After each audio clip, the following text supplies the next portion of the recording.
آغا ذوالخویسرہ خرقس بپٹ پٹ په اسلامی لباس کې مرګري پیدا کول. دا هغه نوم عبدالله او هغه چې کوم د مدینه منورې ته راوسته هغه یې داسې پوه کړي وو چې ته به ډېر په عاجزۍ باندې مونځ کې چې تر څو دا صحابه کرام ستا په مانځه وغولېږي. هغه به دومره په عاجزۍ مونځ کو چې تمامو صحابو کې دا خوره شوه چې یو نوی سړی راغلی دی خو څه عجیبه مونځ کوي. نو مسجد نه بهر مبارک ناست دی او صحابه کرام ناست دي. نو یو صحابي مبارک عرض کوي یا رسول الله صلی الله علیه وسلم یو شخص نوی را پیدا شوی دی او داسې عجیبه منځ کوي که د هغه منځ دې ولیده نو حیرت کې به واقع شي. د رحمت للعالمین رادار او کشف او فراست خو ډېر تیز و. هغه پېژندلی مو هغه د هغه منافق نه خبره مو خو غلی شو. یو دویم شخص راوړاندې شو یا رسول الله علیه السلام یو شخص نوی راغلی دی که تا د هغه منځ ته وکتل عجیبه منځ کوي. خو چې دریم صحابي مبارک دا شي که دا خبره عرض کړه نو ګوري چې هغه شخص داسې راغی په دې مجلس تیر شو مسجد شریف ته ننوته. نو هر یو صحابي مبارک وایي هو هذا یا رسول الله هو هذا. اچھا مونږ تعریفونه کوو دا شخصیت درته یادو دغه دی. هغه چې مسجد ته ننوته نبی اکرم صلی الله علیه وسلم په جلال کې راغی. ځکه د دې شخص باطن او مرداري خو مبارک ته معلومه وه چې دا څومره مردار انسان او هغې په مانځه غولیدلي وو. نو چا ته یې ویل ورشئ زما د کور نه توره زما راوړه. خلک حیران شو چې دا خو غزا تم روان نه دی سفر تم نه ځي نو په دې شیبه کې توره باندې څه کوي. خو امر ومنلی شو ولاړه توره یې راوړه. توره یې د تیکې نه راویسته او صدیق اکبر رضی الله تعالی عنہ ته لاسونو کې ورکړه وی دننه لاړ شه او د دې کم شخص صفت چې ماته کېږي چې داسې بهترین منځ کوي کدی په رکوع وي او کدی په سجده وي او د شا د اړخه یې ووهه چې سټ یې لرې پرېوځي سټ ته کټ. صدیق اکبر رضی الله تعالی عنہ چې ورغی هغه چې دې وخت کې هغه په قیام ولاړ او دا سر یې داسې ټیټ کړی ډېر زیات د عاجزۍ اندازې برابر کړی و. د هغه پې زړه ونه شو. راغی یا رسول الله علیه السلام کاش تاسو یو ځل ورشئ تاسو خو یې وګورئ چې دا په کم هیئت منځ کوي. وی توره راکړه. عمر فاروق رضی الله تعالی سجده وي که په هر حال وي خو سټ ته پرېږه او دننه مسجد کې مرګ کول سوچ کو. بس چې هغه ورغی نو دې حال کې هغه بیا په مانځه ولاړ دی او ډېره عاجزي د عمر فاروق غوندې جلالي انسان زړه پې ونه شو. واپس راغی یا رسول الله علیه السلام تا مونږ ته ویلي وو چې تر هغې پورې سړی وژنی تر څو چې کلمه ووایي ویقیم الصلاة او مونځ ادا کړي. هغه خو فلحال په مانځه ولاړ او ډېر عجیبه مونځ کوي نو دې حال کې څنګه مړ کړو. وی راکړه توره. توره یې راواخېسته تیکې کې دننه کړه په پتونې کې کېښوده. حضرت علی کرم الله وجهه راوړاندې شي یا رسول الله علیه السلام ما ته راکئ زه به تې دا سټ پرې کړم. توره یې د تیکې نه ویسته هغه ته یې په لاس کې ورکړه واخله خو چې ته مسجد ته ورځې شخص به نه وي. چې هغه مسجد ته ورغی د مسجد په بله دروازه دا شخص تې وتلی و. داسې کافي مزل یې کړی و روانو. نو راغی واپس وی د مسجد نه وتی بهر یې مړ کړمه مبارک ورته وي مه وژنه بهر خلک خو ورشه آواز ورته وکړه چې دلته راشه. کله یې چې راوغوښتو ودرو وی دا صحابه کرام ستا تعریف کوي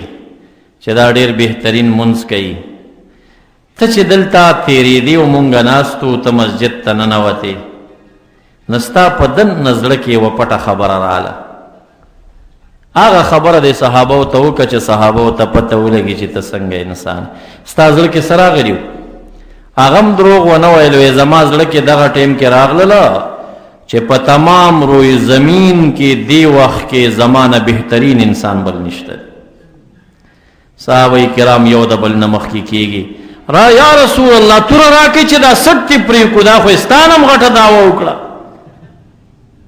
مبارک ورته وایي نه پرېږدئ اوس بیا به خلک زما دین ته نه راځي. وی وګوره چې کلمه چا ویلي و منځ کې هغه هم وژني بیا رانه خلک متنفره کېږي راضی نه زما دین ته بیا. دا چانس چې کامیاب نشو د خرقوس او د ذوالخویسرا، نبی دې منافقانو یو بل چانس جوړ کړ. تاسو ویښ اوسېږئ، ګوره دا گیمونه دوی کوي. دا چانس یې جوړ کړ چې داسې وکړي، یو مسجد جوړ کړي او هغه مسجد کې دا خپل مرګري راغونډېږئ او دا خپل مرګري په هغې کې چې دی نو بس خپل پرچار کوئ. خو داسې وکړئ دی 12 مرګري و دې وخت کې، داسې وکړئ چې راشئ او نبی اکرم صلی الله علیه وسلم ته ووایئ چې موږ یو مسجد جوړ کړی دی او د برکت دپاره تاسو دا خپل برکتي قدمونه راواخلئ او زموږ دې مسجد ته تشریف راوړئ. او که دا مسجد مو ځان نه جوړ کا او دې مبارک مو د برکت دپاره افتتاح ته بونه ته، نبی ګوري صحابه کرام دی جماعت ته نه راځي، وي دا د مخالفینو جماعت چلته ګوري داسې اوس چلې جوړ که چې دی به بوځو نو صحابه کرام به وایي چې دا خو بس عقیدتمند خلک دي. وګوره چې نبی اکرم صلی الله علیه وسلم د دعا دپاره بوتلو، د افتتاح دپاره یې بوت. دا هغه شپې وې چې د تبوک غزوه شروع کېده، دی راوسته. بس نبی اکرم صلی الله علیه وسلم مبارک ورته وویل چې زه د تبوک غزا ته روان یم په لوی مقصد باندې، او چې د غزوې نه واپس رالم نو بیا به ستاسو مسجد ته درشمه، یو 2 رکعاته مونځ به وکړمه، چمګاون خلکو ته به ووایم چې راځئ دلته مونځ کوئ. کله چې غزوه ختمه شو د غزوې نه واپس راځي او دغه مسجد ته مدینې منورې ته چې نږدې کیږي او اراده کوي چې اوس ورشي مونځ ورکې کوي، د 10مې سپارې د سورة توبه آیتونه ورته نازل شو او دا آیت ورته راغی لمسجد اسس علی التقوى احق ان تقوم فيه. هغه مسجد چې د هغې بنیاد په ایمان او په تقوا ایښودلی شوی دی چې د قبا مسجد دی، هغه ډیر لایق د دې دی چې تا هلته ودرېږي او منځو کې دا مونځ چې کې هغه خلکو ته یوسه چې چا اول رالی او مسجد یې درته جوړ کړ. او دا مسجد درار، دا د ضرر د مسلمانانو دپاره جوړ دی او دا ارصاد او مرچل د کافرانو دی. ګورې دی نوم جماعت دی، مسجد دی او پس پردا پدې کې دنه د کافرو د مسلمانانو په خلاف میټنګونه دلته کېږي. لا تقم فيه ابدا، ابد الابد پورې په دې مسجد کې ونه درېږي، دلته منځونه کې. مبارک لاره بدله کړه، مسجد نبوي شریف ته راغی، آیتونه خو په لار کې نازل شو. حضرت علی کرم الله وجهه او چند صحابه مرګري کړل، ویلار شي دغه کلی ته او دې کلی کې چې زما مخلص صحابه څومره دي دا ټول راغونډ کړي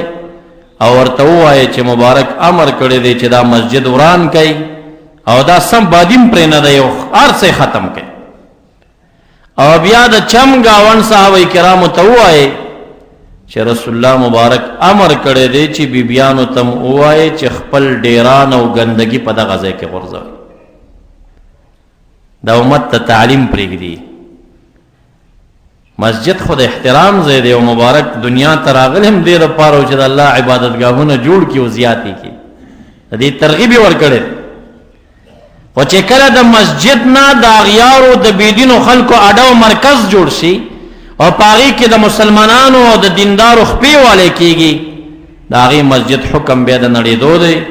او هغه مسجد مبارک تعلیم ورکوي چې بیا ډیران ته نه جوړ کړي. حضرت عمر فاروق رضی الله تعالی عنہ ډېر غصه و.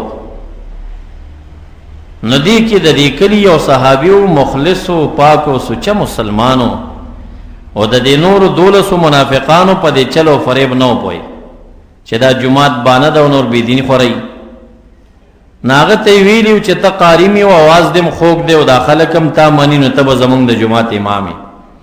نو 5 ټیمه جمع یې ورکړې وه. نو عمر فاروق رضی الله تعالی عنہ هغه راوغوښته، وی نن نه بعد به ته چرته هم جمع نه ورکړې،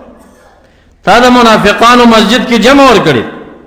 ته به بیا په جمع نه ودرېږې.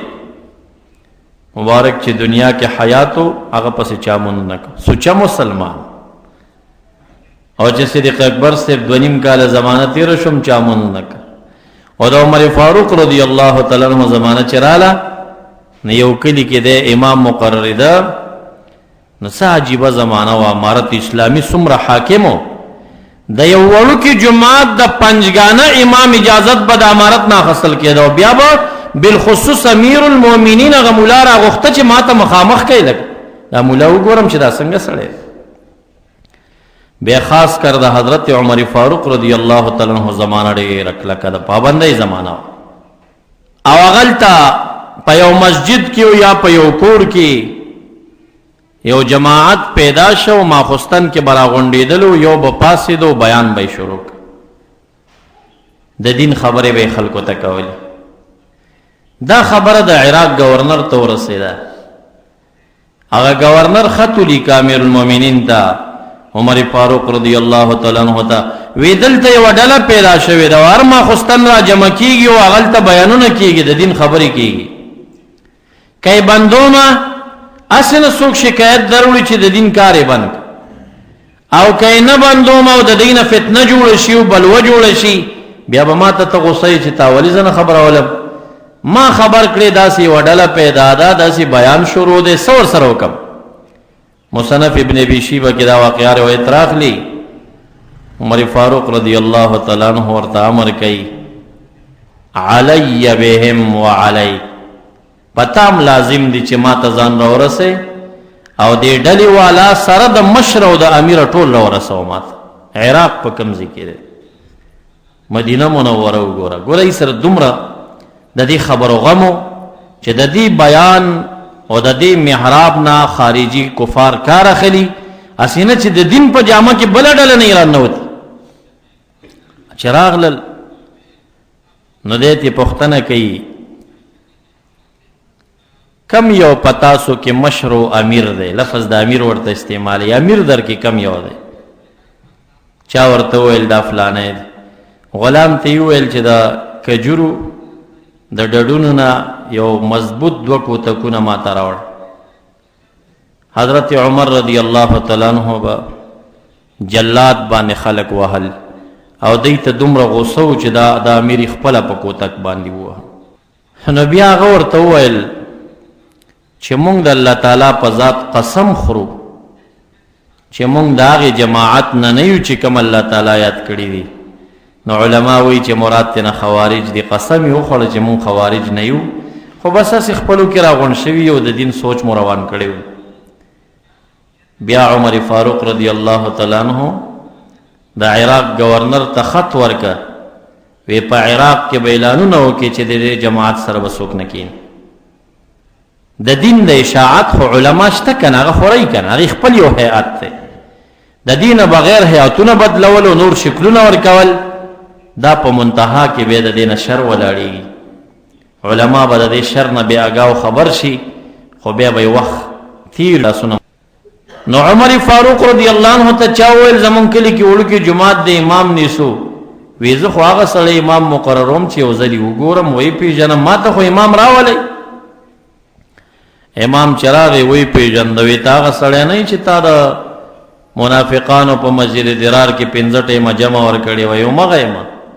وی تا باره کې ما فیصله کړي تا پسې به څوک مونږ نه کوي نو هغه بیا ورته قسم وخوړه چې زما د الله په ذات قسم وي چې زه د دوی د فریب نه نوم خبر بس ما ته راغلل چې ته مونږ ته جمع راکوه ما جمع ورکړې ده او چې زه کله خبر شوم چې دا د کافرو مرچل دی نو زه د صحابه عمر ګر یم دا مسجد چې ورانېده ما وران کړی دی ما پکې کار کړی دی د ورانولو کې بیا هغه دا قسم تصدیق وکړه چې دا صادقه دی دا مخلص دی هغه کلي ته به امام مقرر کړ دا درېمه حربه استعمال شوه د دین په لباس کې چې مسجد یې جوړ کا او د مسجد په شکل باندې خلک خرابول شروع کړل دا موږ ته اسلامي تاریخ چې وده نه شو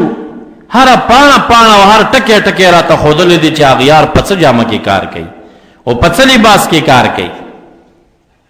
دغه سلسله روانه وه خو عمر فاروق رضی الله تعالی عنہ مبارک الله تعالی معنوي او باطنی او طاقت او قوت ورکړیو چې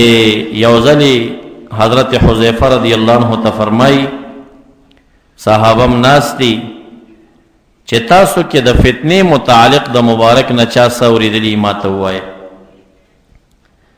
نو یو شخص ورته وویل چې ما اورېدلي دي.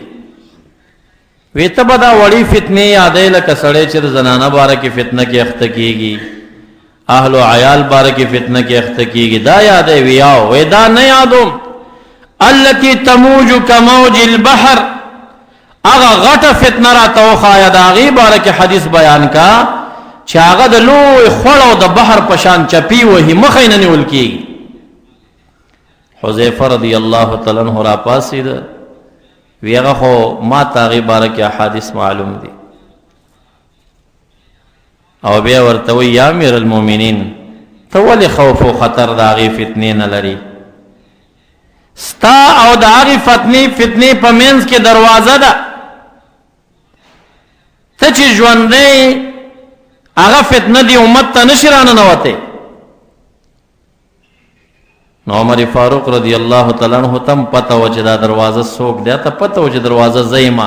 که زه د دنیا نه لاړم نو دی امت ته به شي. نو ورته ویل چې ایفتح ام یکسر، دا دروازه به ماته شي او که دا به کولو شي؟ حذیفه رضی الله تعالی عنہ ته فرمایي ماته رسول الله مبارکو فرمایل چې دا دروازه به ماته شي. نو د مبارکو فرمایل کدا کولو شوي وي نو په وروستو امت کې تر قیامته به یو ځوان پیدا شوی وي، نو بیا به یې وربنده کړې وي.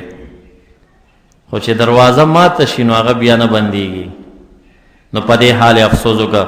نو چا حذیفه صاحب ته وویل چې حضرت عمر صاحب دا دروازه پیژنده وي؟ ولې نه پیژنده؟ سبا ته ورځ نه چې مخکې دا کومه ورځ راځي په دې سړی څومره علم لري، دغه شان هغه ته پته وه. هغه پوهېده چې دروازه زه یم، او په دې هم پوهېږو چې مراد د ماتېدو نه شهادت د حضرت عمر رضی الله تعالی عنه